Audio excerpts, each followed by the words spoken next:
Sir 85 minutes का finance minister का speech था। Bengal was not even mentioned once. পশ্চিমবঙ্গের মধ্যে দুর্গাপুরও নেই, শিলিগুড়িও নেই। সত্যি তো, উত্তরবঙ্গকে তো তারা নর্থ বেঙ্গলই ভাবে। তাই শিলিগুড়িতে যে বুলেট ট্রেন, ভূগর্ভস্থ ট্রেন দেওয়া হয়েছে 3 ঘন্টায় বানারসির থেকে পৌঁছবে, সেগুলো কোনো প্রভিশনই রাজ্যের শাসক দল জানতে পারে না, মানেও না। Sir, even a cup of tea today comes with GST, but relief for the common man comes with condition, clauses, terms and regulation. জিএসটির ভাগটা কে নেয়?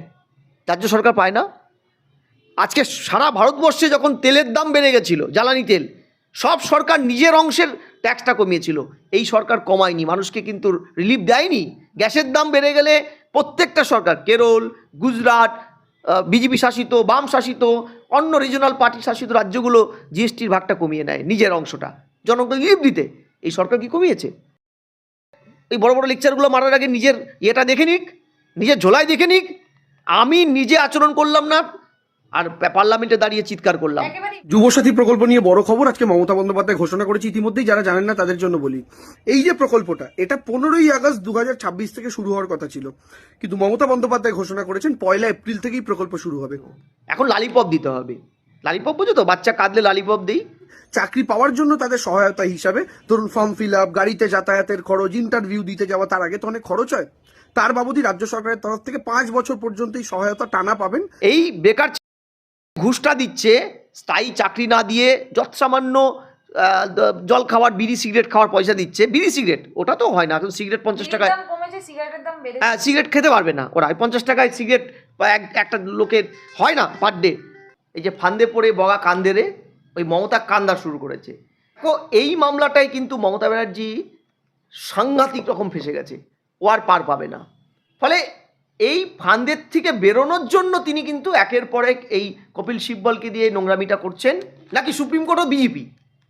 এটা তো নিশ্চয়ই এখনো শাসক দলের কেউ বলেনি, কুণাল ঘোষ তো বলেইনি। হ্যাঁ, ছড়াকার ওই কী নাম যেন, কি ভট্টাচার্য, দেবাংশুও বলেনি।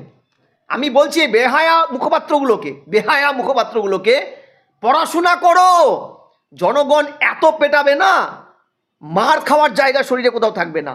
এইভাবে যদি মানুষের জনগণের টাকা জলের মতন খরচা করে একটার পর একটা বাংলার আর্থিক জায়গাটাকে দুর্বল করে মানুষের আইন কানুনকে শিখে তুলে আজকে এই যে এতগুলো লোক মারা গেছে, তৃণমূলের জন্য মারা গেছে, সরকারের প্রধান ওয়েপেন্স হাতে নিয়ে রীতিমতন ডাকাতি করেছে ইডির থেকে তথ্য প্রমাণাদি, physical documents, digital documents and একাধিক ফাইল আমরা দেখেছি। পার্টির গাড়িতে তুলেছেন কাকে দিয়ে? পুলিশের আধিকারিকদের দিয়ে। আজকে রাজীব কুমার কেন পালিয়ে আছে? রাজ্যের মান সম্মানটা কোথায় গেল? সর্বোচ্চ রাজ্যের পদাধিকারী পুলিশ ডিজিপি তাকে হলফনামা দিতে বলেছে এবং শোকজ করেছে। এটা কি মমতা ব্যানার্জির মুখ পুড়ল? বাংলার মুখ পুড়ল না বাংলার মুখ উজ্জ্বল হলো? সওয়াল হচ্ছে সুপ্রিম কোর্টে, মুখ্যমন্ত্রী চোর না ডাকাত? সারা পৃথিবী দেখছে লাইভ স্ট্রিমিংয়ে। কারণ 320 নম্বর ধারায় 5 জনের বেশি লোককে নিয়ে তুমি যদি প্রভাব খাটিয়ে কারো সম্মতির বাইরে গিয়ে কিছু ছিনিয়ে আনো, সেটা ডাকাতি। রাজ্যের মুখ্যমন্ত্রী ডাকাতি করেছে। একটা মুখ কতবার পোড়াবেন? একটা গালে কত থাপ্পড় খাবেন? বেহায়ারাও এত থাপ্পড় খায় না। এই যে বেহায়া পর্যায়ে নেমে গেছেন আপনারা। এখন তো বেহায়া নামটা বলার চাইতে তৃণমূল বললে বোধহয় জাস্টিফাই হয়। বেহায়াদেরও কিছু একটা হায়া থাকে, আপনাদের সেটাও নেই। ঠিক আছে, আমার কথাটা হচ্ছে অভিষেক বন্দ্যোপাধ্যায় বিরোধী নেতা, তিনি সংসদে বাজেট অধিবেশন চলাকালীন এই কথাগুলো বলছেন, কিন্তু তিনি কি মানে আপনি আচুরি ধর্ম পরের সুদায় নিজে কি আচরণটা মেনেছেন? জিএসটির ভাগটা কে নেয়? রাজ্য সরকার পায় না। আজকে সারা ভারতবর্ষে যখন তেলের দাম বেড়ে গেছিল, জ্বালানি তেল, সব সরকার নিজের অংশের ট্যাক্সটা কমিয়েছিল। এই সরকার কমায়নি, মানুষকে কিন্তু রিলিফ দেয়নি। গ্যাসের দাম বেড়ে গেলে প্রত্যেকটা সরকার, কেরল, গুজরাট, বিজেপি শাসিত, বাম শাসিত, অন্য রিজনাল পার্টি শাসিত রাজ্যগুলো জিএসটির ভাগটা কমিয়ে নেয়, নিজের অংশটা জনগণকে রিলিফ দিতে। এই সরকার কি কমিয়েছে? এই বড় বড় লেকচারগুলো মারার আগে নিজের ইয়েটা দেখে নিক, নিজের ঝোলায় দেখে নিক। আমি নিজে আচরণ করলাম না, আর পার্লামেন্টে দাঁড়িয়ে চিৎকার করলাম। এখন লালিপপ দিতে হবে। লালিপপ বুঝো তো, বাচ্চা কাঁদলে লালিপপ দিই। আমাদের এই বেকার ভাই বন্ধুদেরকে, যারা এমপ্লয়মেন্ট ব্যাংকে প্রায় 4 লক্ষ প্লাস এই মুহূর্তে রেজিস্টার্ড, এই তার মধ্যে 2 লক্ষকে দৈনিক 50 টাকা, মাসে 1500 টাকা করে যে লালিপপটা দিচ্ছেন তিনি, সেটা না দিলে এদের তো 15 বছর কোনো চাকরি দেয়নি। যে কটাকে দিয়েছেন কেজি দরে আলু পটল ঝিঙ্গের মতন বিক্রি করে দিয়েছেন, 2 লক্ষ, 4 লক্ষ, 30 লক্ষ, 50 লক্ষ। তাহলে এই বেকার ছেলেপেলেগুলোকে তো এখন কিছু একটা ফ্রেমে আনতে হবে। এই বেকার ছেলেপেলেগুলোকে যে ঘুষটা দিচ্ছে, স্থায়ী চাকরি না দিয়ে যৎসামান্য জল খাওয়ার, বিড়ি সিগারেট খাওয়ার পয়সা দিচ্ছে, বিড়ি সিগারেট ওটা তো হয় না এখন, সিগারেট 50 টাকায়, সিগারেটের দাম বেড়ে হ্যাঁ সিগারেট খেতে পারবে না ওরা, 50 টাকায় সিগারেট একটা লোকের হয় না, ঠিক আছে। এটা দিচ্ছে কারণ ভোট বড় বালাই। এই ভোট বৈতরণী পার করতে তড়িহড়ি তিনি ধার করছেন আর ঘি খাচ্ছেন, ধার করছেন ঘি খাচ্ছেন। ধারের পরিমাণ 8 লক্ষ প্লাস, শিশু জন্মাচ্ছে 2.5 লক্ষ ইয়ে নিয়ে, ধার নিয়ে, ঋণ নিয়ে।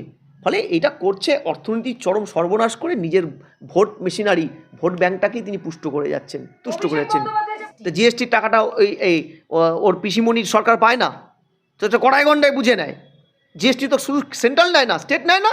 এই সরকার মদের উপরে ক টাকা ট্যাক্স পড়ায়, মদ দিয়ে সরকার চলছে। তুমি গাড়ি নিয়ে বেরো, ডান থেকে বাঁ দিকে একটু অনিচ্ছাকৃত কাত করলেই তোমাকে একটা চালান চলে আসলো। সেটা কি টাকা নয়? জনগণকে লুট করতে তৃণমূল কতটা সিদ্ধহস্ত একবার এই রাজ্যের দেখলে পরে বোঝা যায়। ফলে তার বড় লেকচার না মারাই। দেখো, এড়িয়ে যাওয়ার রোগটা কপিল সিব্বল বা তার যে মালিক, আমি মালিক শব্দটাই ব্যবহার করলাম, মানে রাজ্যের মুখ্যমন্ত্রী এবং তার দল বা রাজ্য সরকার, এটা পুরনো রোগ। যখনই মামলা নিশ্চিত হার তারা জানেন, তখনই এরা এই পশ্চাৎপদতা দেখান। কখনো তার পেট ব্যথা, তার জ্বর, শরীর খারাপ, বউয়ের শরীর খারাপ, এইসব বিভিন্ন ধরনের মানে ঠুনকো কত অজুহাত খাড়া করেন। আমি বলছি কপিল সিব্বল এই পশ্চাৎপদতা বা পলায়ন, যো পলায়তি স্বজীবতী, এই পশ্চাৎপদতা নতুন নয়। এই পশ্চাৎপদতা তিনি ডিএ মামলার ক্ষেত্রে করেছেন এবং শেষ রক্ষা হয়নি। মমতা ব্যানার্জির এই কৌশলের অংশ হিসেবে জাস্ট টাইম কিল এবং নতুনভাবে কিভাবে নতুন ফন্দি ফিকির এঁটে আইনের ফাঁক গলে নিজে বাঁচতে পারবে, কারণ তিনি কিন্তু ফান্দে পড়ে গেছেন। এই যে ফান্দে পড়ে বগা কান্দেরে, ওই মমতা কান্দা শুরু করেছে। ফলে এই ফান্দের থেকে বেরোনোর জন্য তিনি কিন্তু একের পর এক এই কপিল সিব্বলকে দিয়ে নোংরামিটা করছেন, আদালতের মূল্যবান সময় নষ্ট করছেন এবং ওদিক দিয়ে রাজীব কুমারকে সুন্দর পাস করিয়ে দিয়েছেন বাইরে। ঠিক যেমন রাজীব কুমারের রক্ষা কবচ যখন উইথড্র হয়ে গেছিল, রাজীব কুমার কিন্তু পালিয়ে ছিলেন বহুদিন, তারপরে আস্তে ধীরে ম্যানেজ ট্যানেজ করে একটা স্থিতাবস্থায় উনি টুক করে বেরিয়েছেন। এই যে পলায়ন, পিছিয়ে যাওয়া, আবার নতুন করে ফিরে আসা, এগুলো সব মমতা ব্যানার্জির ব্রেন চাইল্ড। আমি তোমাকে কেন বলছি যে এই তোমার চ্যানেলেই আমি বলেছিলাম যে দেখো, এই মামলাটাই কিন্তু মমতা ব্যানার্জি সাংঘাতিক রকম ফেসে গেছে, ও আর পার পাবে না।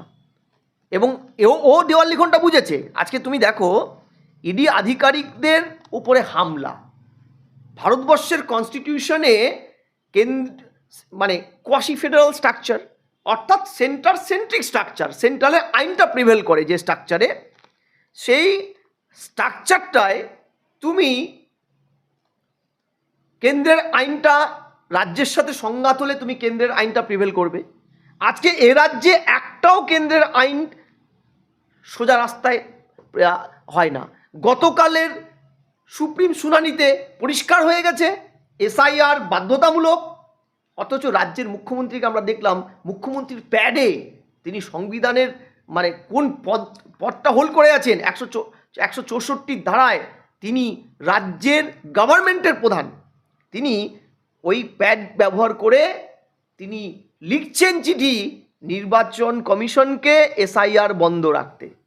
সুপ্রিম কোর্ট কি জানিয়ে দিয়েছে? 329 ধারা অনুযায়ী সুপ্রিম কোর্টও নাক গলাতে পারে না কেন্দ্রীয় নির্বাচন কমিশনের কাছে। তাহলে উনি এতদিনের সাংসদ, এতদিনে পুরনো পলিটিশিয়ান, উনি জানেন না? এই রাজ্যটাকে কার্যত তিনি রিপাবলিক অফ বেঙ্গল করেছেন, অর্থাৎ ভারতবর্ষের অঙ্গরাজ্য তিনি মানেন না, ভারতবর্ষের অঙ্গ তিনি মানেন না। এই যে আজকে একটার পর একটা ইডি আধিকারিকদের বা এনআইএ বা সিবিআই এ রাজ্যে হেনস্থার শিকার হয়েছে, রাজ্যের কনস্টিটিউশনের প্রধান, সরকারের প্রধান ওয়েপেন্স হাতে নিয়ে রীতিমতন ডাকাতি করেছে ইডির থেকে তথ্য প্রমাণাদি, physical documents, digital documents and একাধিক ফাইল আমরা দেখেছি। পার্টির গাড়িতে তুলেছেন কাকে দিয়ে? পুলিশের আধিকারিকদের দিয়ে। আজকে রাজীব কুমার কেন পালিয়ে আছে? এই রাজীব কুমার কে?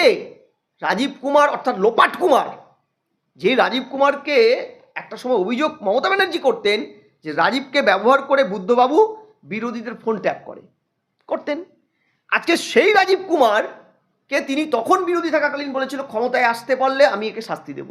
তিনি ক্ষমতায় আসলেন, রাজীব কুমারকে ব্যবহার করলেন। একজন আইপিএস, দক্ষ আইপিএস, প্রাক্তন রামকৃষ্ণ মিশনের প্রাক্তনী, তাকে ব্যবহার করে দশচক্রে তাকে ভূত বানালেন। এমনকি একের পর এক বুড়ো আঙ্গুল দেখিয়ে কেন্দ্রীয় আইনকে তিনি আইপিএস হয়েও তাকে আইটি ডিপার্টমেন্টের প্রধান করেছিল, যেটা আইএসরা করে। শুধু তাই নয়, তাকে ডিজিপি পদে বসালেন, যেটা নিয়ে কিছুদিন আগে সুপ্রিম কোর্ট তার অবজারভেশনটা দিল। করতে পারেন না, ভারপ্রাপ্ত রেখেছিলেন বেআইনিভাবে অনেক যোগ্যকে টপকে। শুধু তাই নয়, আজকে রাজীব কুমার এর উপরে এত দরদ কেন? ওই যে বলে না একটা কথা আছে, বসে বসে আমি ভাবি আমি সারাদিন কি করে মেটাবো তোমার এই ঋণ। এই তোমার এই ঋণ মেটানো মমতা ব্যানার্জির, কারণ মমতা ব্যানার্জির দলটাকে তো তিনি সারদার থেকে বাঁচিয়েছিলেন, সমস্ত ডকুমেন্টসগুলোকে লোপাট করে, ডিস্ট্রয় করে, যার পরিণাম তাকে সিবিআই ইন্টারোগেশন করতে আসলে তাকে সিবিআইয়ের মুখ থেকে বাঁচানো, সিবিআই আধিকারিকদের জেলে বন্দি করা, একাধিক বেআইনি কাজ মুখ্যমন্ত্রী নিজে করেছিলেন, ধর্ণা দিয়েছিলেন। আজকে সেই রাজীব কুমার দরদের ছোঁয়ার থেকে বেরোতে পারছেন না, তাই তিনিও মুখ্যমন্ত্রীর প্রতি নিবেদিত প্রাণ। যেখানে বলছেন 256 নম্বর আর্টিকেলে, যেখানে পরিষ্কার ভারত সরকারের সমস্ত আইনকে কনভে করবে কারা, এক্সিকিউটিভ এন্ডে থাকা বড় বড় আধিকারিকরা, সেটাকে তিনি ভুলে গিয়ে, রাজধর্ম ভুলে গিয়ে, সংবিধানের প্রতি দায়বদ্ধতা ভুলে গিয়ে মনোজ পান, রাজীব কুমার, মনোজ ভার্মা কিংবা ওই যে বিনীত গোয়েল, এরা ওই শাসক দলের পাঠ হিসাবে যত ধরনের বেআইনি কাজ করে গেছে। আলাপন বন্দ্যোপাধ্যায়কে ছাড়ছি কেন? গর্বিত বাঙালি, ওই রকম একটা আধিকারিক, অত শিক্ষিত, তারপরেও যেন কোথাও মনে হয় তিনি এই শাসক দলের চক্করে পড়ে ভূতে পরিণত হয়েছেন। তাই আজকে তাকে সাফার করতে হচ্ছে, অপামর বাঙালিকে সাফার করতে হচ্ছে। আচ্ছা তুমি বলো যে একটা সরকার, তার প্রধান সরকারের, তিনি পাঁচজনের বেশি লোককে ওয়েপেন্স নিয়ে গিয়ে লুট করছেন। সওয়াল হচ্ছে সুপ্রিম কোর্টে, মুখ্যমন্ত্রী চোর না ডাকাত? সারা পৃথিবী দেখছে লাইভ স্ট্রিমিংয়ে। কারণ 320 নম্বর ধারায় 5 জনের বেশি লোককে নিয়ে তুমি যদি প্রভাব খাটিয়ে কারো সম্মতির বাইরে গিয়ে কিছু ছিনিয়ে আনো, সেটা ডাকাতি। রাজ্যের মুখ্যমন্ত্রী আজকে একটার পর একটা ধারায় মামলা প্রশ্ন উঠেছে। ইডির উপরে যত ধরনের এই সরকার প্রশাসন মামলা করেছিল সব নালাইন ভয়েড করেছে। শুধু তাই নয়, আজকে রাজ্যের মুখ্যমন্ত্রী বুঝেছেন মামলাটা উঠলে পরেই তার হার নিশ্চিত এবং তার জেল যাত্রাও নিশ্চিত। কারণ এখানে আইপিসি 353, যেটা বিএনএসএ 135, কিংবা আইপিসি 332, যেটা বিএনএসএ 224, আইপিসি 333, যেটা বিএনএসএ 121, কিংবা আইপিসি 201, যেটা বিএনএসএ 238, যে someone hides or destroy evidence of a crime. এমনকি আইপিসি 186, যেটা বিএনএসএ 221, obstruction to public servant in discharge of public functioning. এই কাজগুলো তো মুখ্যমন্ত্রী করেছেন, বাধা দিয়েছেন রাজ কর্মচারীদের। আমি তৃণমূলের কথা ছেড়ে দাও, রাজ্যের মুখ্যমন্ত্রীর কথা ছেড়ে দাও, উনি কতগুলো সত্যি কথা বলেন সেটা গোনা খুব সোজা, কারণ সবটাই জুড়ে থাকে মিথ্যে কথা। এই যে সুপ্রিম কোর্টের অবজারভেশন কি ছিল আগের দিন, গতকাল, আজকে নয়, তার আগে ইডির বিরুদ্ধে সমস্ত মামলাগুলো স্যাটারস্যাট করেছে। শুধু তাই নয়, সমস্ত সিসিটিভি ফুটেজ জমা করতে বলেছে। যা যা নিয়েছিল রাজ্যের মুখ্যমন্ত্রী, ইডির কথায় তারা সারবত্তা খুঁজে পেয়ে প্রাইমা ফেসিতে রাজ্য প্রশাসন এবং রাজ্যের মুখ্যমন্ত্রীকে সরাসরি নির্দেশ দিয়েছে ওগুলো জমা করতে, অবিকৃত অবস্থায়। তাই তো করেছে, টাইম বেঁধে দিয়েছিল। এবার প্রশ্ন হচ্ছে তিনি জমা দিয়েছেন কিনা সেটা পরের জিনিস। তার মানে রাজ্যের তথ্য সবটাই নাল অ্যান্ড ভয়েড হয়েছে, একটাও টেকেনি। তাহলে তো আর প্রশ্ন থাকছে না, নাকি তোপে ডেকেনি, নাকি সুপ্রিম কোর্ট ও বিজেপি? এটা তো নিশ্চয়ই এখনো শাসক দলের কেউ বলেনি, কুণাল ঘোষ তো বলেইনি। হ্যাঁ, ছড়াকার ওই কি নাম যেন, কি ভট্টাচার্য, দেবাংশু। তাহলে আমি ধরে নিলাম সুপ্রিম কোর্টের অর্ডারটা তারা মেনেছে। তাহলে যদি সুপ্রিম কোর্টের অর্ডার মানে, তাহলে রাজ্যের মুখ্যমন্ত্রী এবং তার প্রশাসন এবং তার দলের নেতারা যেসব কথাগুলো স্লো পাউডার মেখে চ্যানেলে চ্যানেলে বসে তর্ক সভায় জমিয়ে রসিয়ে কষিয়ে মশলা মিশিয়ে বলেছিল, সেগুলো ভুল। তার সুপ্রিম কোর্ট তো সেগুলো মামলা খারিজ করে দিয়েছে। তাহলে প্রশ্নটা হলো, আপনি একটার পর একটা কেন্দ্রীয় এজেন্সিকে মানবেন না, কেন্দ্রীয় আইন মানবেন না, চোর ছ্যাচর বদমাইশগুলোকে বাঁচানোর জন্য নিবেদিত হয়ে যাবেন। এই যে কেন আইপ্যাক নামক ভোট কৌশলী সংস্থা পরে প্রমাণিত হলো এটা শিকন্ডি সংস্থা, সমস্ত শিকন্ডি বা শেল কোম্পানি বা বেআইনি কোম্পানিগুলোর সাথে তৃণমূলে আত্মার যোগ আছে, আত্মার আত্মীয়। কারণ এদের মাধ্যমে টাকাটা সাইফুন হয়ে সর্বোচ্চ নেতার কাছে গেছে। ওই ফাইলগুলোর মধ্যে সর্বোচ্চ নেতার নামটা ছিল, যেই সর্বোচ্চ নেতার আরেক এজেন্ট বিনয় মিশ্র তৃণমূলের সর্বোচ্চ যুব নেতা ছিলেন, এবং তার সাথে কেক কাটা অবস্থায় একাধিক ঘনিষ্ঠ সম্পর্কের ছবি ভিডিও অভিষেক ব্যানার্জি সর্বভারতীয় সভাপতি তৃণমূলের, তার বেরিয়েছে। আমরা অচিরেই ধরে নিতে পারি ওই ফাইলগুলোর মধ্যে কি কি তথ্য থাকছিল। মূর্খের গোবেদে আনন্দ। তৃণমূলের তো একটাও শিক্ষিত লোক নেই, মানে তৃণমূল করতে গেলে হয়তো একটা লিখিত দস্তাবেজ দিতে হয়, আজ থেকে আমরা পড়াশোনা বন্ধ করে দিলাম। তা না হলে একটা সরকার সংবিধান আইন কিচ্ছু বোঝে না, তার এতগুলো জনগণের ট্যাক্সের টাকায় এত বিশেষজ্ঞ রেখেছে, তারাও বোঝে না, সব মূর্খগুলোকে বসিয়েছে। যেটা পাগল, সংবিধানের স্ট্যাটুটরি বডি নির্বাচন কমিশন। আমরা প্রথম দিন থেকে বলছি এসআইআর একটা ম্যান্ডেট, কনস্টিটিউশনাল ম্যান্ডেট, এটাকে চ্যালেঞ্জ করা যায় না, সুপ্রিম কোর্টও মানবে না, সুপ্রিম কোর্ট এটা নিয়ে কথা বলবে না। আমি তোমাকে আইন বলছি, 329 ধারাটা, আমি তো আইনের বাইরে কিছু বলছি না, 329 ধারাটা পড়ুন। তোমার চ্যানেলের মাধ্যমে তৃণমূলের নেতাদের বলছি, আইনটা পড়ুন। এই যে নাক কাটা যাচ্ছে, জনগণের ট্যাক্সের টাকা তো গেছে, আপনারাও তো মুখটা পুড়ছে নাকি? একটা মুখ কতবার পোড়াবেন? একটা গালে কত থাপ্পড় খাবেন? বেহায়ারাও এত থাপ্পড় খায় না। এই যে বেহায়া পর্যায়ে নেমে গেছেন আপনারা, এখন তো বেহায়া নামটা বলার চাইতে তৃণমূল বললে বোধহয় জাস্টিফাই হয়। বেহায়াদেরও কিছু একটা হায়া থাকে, আপনাদের সেটাও নেই। আজকে সংবিধানের যদি সেকশনগুলো দেখো, যে পিআরএ 23(3) বা 25 পরিষ্কার বলা আছে, রেজিস্ট্রেশন অফ ইলেকট্রাল রুল অনুযায়ী 3 ধরনের এসআইআর এর কথা, ফুললি, তারপরে পার্টলি, সামারিলি আছে, ম্যান্ডেট। আজকে সুপ্রিম কোর্ট তাই বলেছে, আপনারা আটকাতে পারেন না। শুধু তাই নয়, এখানে সুপ্রিম কোর্টের রায় কেন, সুপ্রিম কোর্ট নতুন কিচ্ছু বলেনি, এখানে পরিষ্কার লেখা আছে, মাননীয় সুপ্রিম কোর্ট যেটা জাস্ট কালকে আমাদের কাছে তুলে ধরেছে, যে দেখো এই পিপুল রিপ্রেজেন্টেটিভ অ্যাক্ট অনুযায়ী রাজ্য সরকার এখানে পরিষ্কার নির্বাচন কমিশনকে তাদের কর্মচারী দিতে বাধ্য। এখানে যদি তুমি দেখো, এখানে পরিষ্কার লেখা আছে যে election shall be deemed to be on deputation to the election commission for the period during which they are so employee.